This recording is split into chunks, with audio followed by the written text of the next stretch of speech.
Ganun lang maglagay ng isang relay sa mini driving light, ano. So ipapakita ko sa inyo kung paano. Hello, what's up mga kasolo? Magandang araw po sa inyong lahat. And for today's video mga kasolo, kung mapapansin nyo, may hawak akong isang relay tsaka mini driving light, which is yung nakakabit na siya.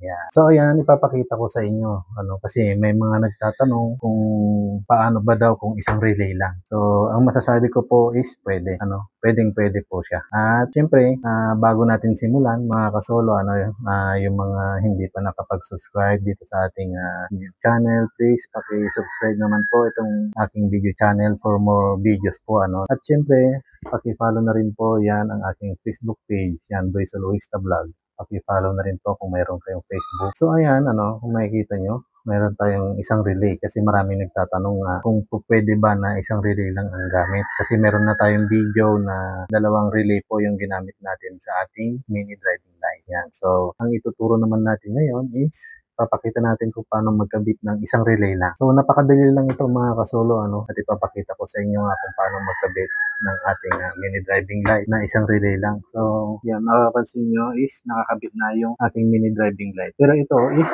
hindi ko pa siya nilalagyan ng relay kasi papakita ko sa inyo na isa lang muna yung relay. So papakita ko sa inyo ngayon. So simulan na natin.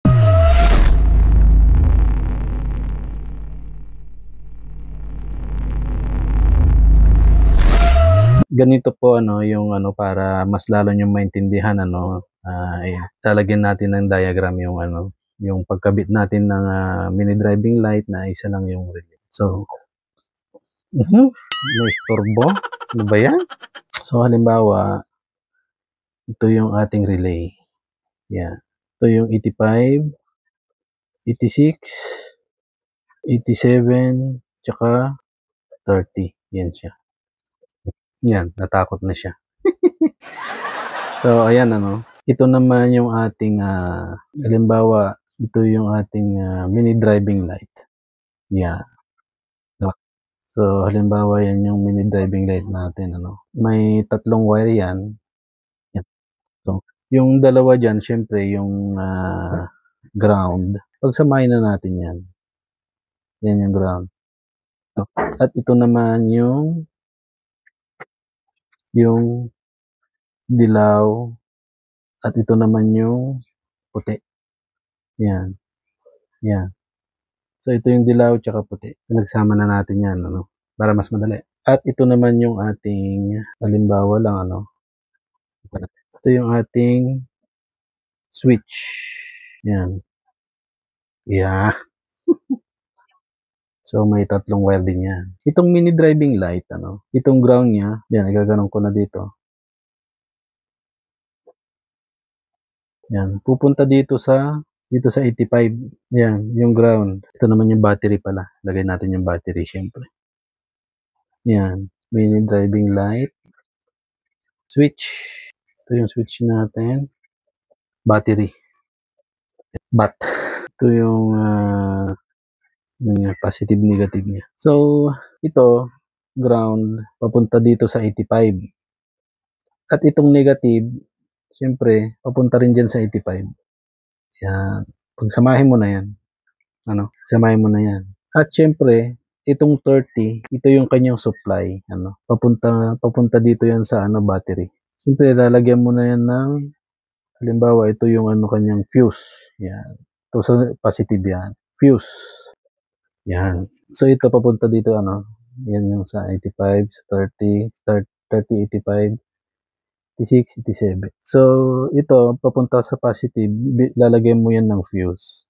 At yung 86 naman is, ito na yung ito na yung ilalagay mo doon sa susihan ng motor, sa susian niya. Dapat ilalagay mo na yan dyan, sa susian ng motor. For example lang, So, ito ilalagay mo na sa susian ng motor yan. Katulad nga ng pagkalagay ko sa motor is, for an example natin, nilagyan natin yan ng switch. Papunta dito, Pero, yan, papunta na yan sa switch ng motor, ito. Basta tandaan nyo yan, papunta ng switch ng motor na yan, 86. Kung gusto nyo ikabit dun sa motor, o di kaya, pag gusto nyo lagyan lang ng, ng switch lang din, is, yung on-off lang siya, hindi 3-way katulad nito. Lalagyan nyo yan ng switch, syempre. Ilalagay nyo dito sa positive. Kung lalagyan nyo ng switch. Yan. So, at itong 87 naman is itong main ng switch. Yan. Papunta dyan sa 87. Yan. At syempre, itong dalawa na natitira, yung on niya, yung isang ilaw at yung isa, for example, yung dilaw at yung puti. Halimbawa ganito yan. Halimbawa sa puti yan, dito yan. Yan, ito yun, Yan, papunta yung doon. At yung isa naman is dito naman sa puti or dilaw. Yan. Kahit magkapalit yan, okay lang. Ganun lang kasimple yung kanyang wiring. Sana nasundan nyo, So, itong sa isa, yung gitna, yung pinaka-main niya is papunta sa 87. At yung dalawa naman is papunta na doon sa sa mini driving light natin. Kahit magkapalit yan, okay lang. Walang problema. So, ganun lang yung natin, yung paglagay ng ating mini driving light na isa lang ang relay, So, ayan, mga kasolo, yung domino switch pala natin is naikabit na natin. At yung domino switch natin ay 3 ang wire. Kung makikita nyo, mayroong pabilog, mayroon yung isang guhit tsaka dalawa. So, pag nandyan sa pabilog siya, naka-off yan. Pag pinindot mo yan pababa, yan, naka-on na yung isang ilaw. At yung sa taas naman, yan, bubukas na yan. So, yan yung gagamitin natin switch. At syempre, dahil naikabit na natin yung mini driving light natin, ay dito na tayo, tutorial. So, bibili pa ako ng wire. Magpapalit din ako kasi itong wire na to, pang speaker. So, bibili tayo ng ganitong wire. Ganito yung gagamitin nating wire. So, papalitan natin yan. So, ito yung natin, domino switch natin. Ito yung MDL natin, mini driving light natin. At syempre, kakailanganin natin syempre yung isang natin, isang relay natin, isang switch at fuse. Yan yung kakailanganin natin, Syempre, sisimulan na natin yan. So, ito yung 30, 85, 86, 87. So, hindi na natin kakailanganin yung sa gitna. So, yung 4 lang ang kailangan natin. Itong 85, pupunta yun sa ground. Yung sa ground yan. Tapos yung natin, mini driving light natin, yung isa doon is pupunta sa ground. Ito yun. Nagsama na dyan. Nandun na. At itong MDL natin, itong 3 na to, itong isa, yung pinaka-main niya, is pupunta dun sa 87 yan. Yan yung pinaka-main ng MDL natin. Yung domino switch natin. So, ito, lagyan muna natin to ng ng electrical tape kasi iwasan natin dumikit kasi nandito tayo sa motor, baka magka-ground, mag-short, So, lagyan lang natin ng electrical tape for safety. So, ito yung sa 85, linagay natin sa ground ng mini driving light. Tapos, itong isa naman is yung pinaka-main ng switch natin, yung domino switch, tapos papunta sa 87. Yun. Tapos, itong dalawa na natitira sa switch natin, sa domino switch, is dito na natin ilalagay yung yung galing sa MDL natin, yung mini driving light. Tig-isa sila. Kahit magkapalit yan, okay lang. Kasi, naman yan wala namang na yan. Sa ilaw na yan. Yung dalawang ilaw. Kahit pagpalitin mo yan, walang problema. So, kabit na natin. Siyempre, lagyan din natin ng yan.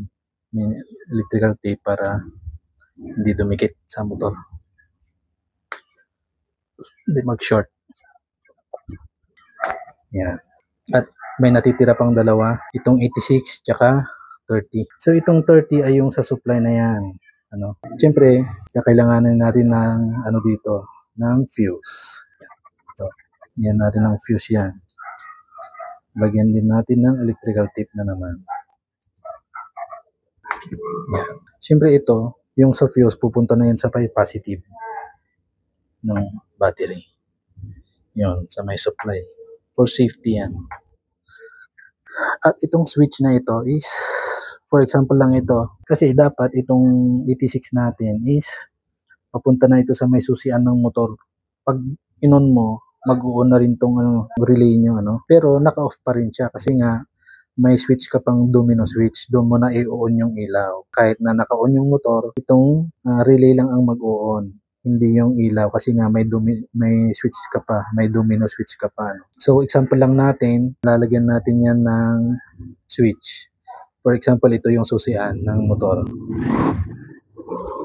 Yan. For example lang yan, susian ng motor yan. Pero dapat ito, dun sa may susian ng motor ilalagay yan. Sample lang ito yung switch na to. Lalagay natin sa positive. Yan.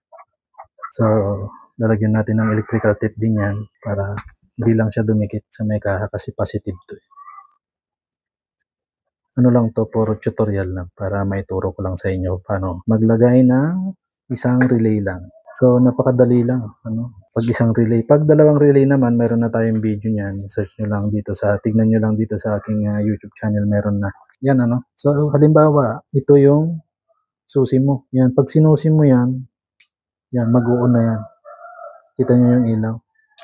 Yung, patayin natin yung flash para makita nyo yung ilaw. Yan. So, halimbawa, sinusi mo, ito yung susi mo ng motor, sinusi mo siya, yan, mag-on na rin itong relay mo. Pag sinusi mo yung motor mo, siyempre mag-on na rin yung motor mo, di ba? Mag-on na rin to. Yan, mag-on na rin yan. At siyempre, bubuksan natin, papakita natin yung, di ba naka-on na yan, nakailaw. So, titignan natin sa mini driving light. Bubuksan natin. So, ayan So, ito yung MDL niya. Yan Yan yung puti. Kita nyo naman yung liwanag. Yung dilaw. Yung puti, yung dilaw. Ganun lang kasimple yan. Yan, pag nakaganyan, siyempre kahit nakabukas dyan, nakabukas na yan, nakasusi yung motor mo, umaandar na siya. Pag naka-off ito, hindi pa rin iilaw yung mini driving light mo kasi nga may domino switch ka pa. Yan, katulad niyan. So, on natin yung white, yellow. Diba? Yan yung silbi ng domino switch. White, yellow, off. So, yan, hindi natin ikakat, papatayin natin. Yun, halimbawa, pinatay natin sa susian, mawawala na yung ilaw. Bubuksan mo dito, hindi mo na siya mabubuksan for safety pag nakapatay na yung motor mo, di ba? Ganun lang po kadali yan magkabit. So, ayan po Ayan siya. On natin ulit. Pack, on, switch, pack, yellow, white, yellow, white. Yan, mga kasolo, So, ayan, mga kasolo. Ganun lang po kadali ng mini driving light na isa lang yung relay.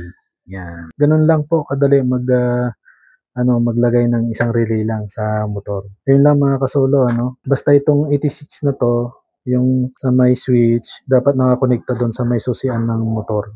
Ganun lang po kasimple. So, ayun lang mga kasolo, panoorin nyo lang mabuti o sundan nyo lang mabuti itong ginawa ko, at yun. Kaya nyo nang ikabit yan, mini driving light yung mag-isa. Yan, siyempre, diskartehan nyo na lang ng pagkabit kung saan nyo ilalagay sa motor nyo. Sa akin, ganyan lang siya. Yan, ganyan lang. Simple lang. Yan lang. So, at dito yung aking switch. Yan. Yan yung aking switch, yung domino switch natin. Para pag inaano natin, madali lang ang abutin ng ating daliri. So yun lang mga solo, itong ating video ngayon kung paano maglagay ng isang relay sa ating mini driving light. So ganun lang po kasimple. Sana nasundan po ninyo para naman makatulong kahit papaano. So yan lang po yung ating video mga kasolo. Sana paki-subscribe naman po itong ating YouTube channel, yung mga hindi pa nakapag-subscribe. At syempre, paki-follow na rin po ang aking Facebook page. Yan po yung ating Facebook page. At yun, dito na lang po. Hanggang dito na lang po mga kasolo. God bless sa ating lahat. Magandang araw po. Ciao. And peace out.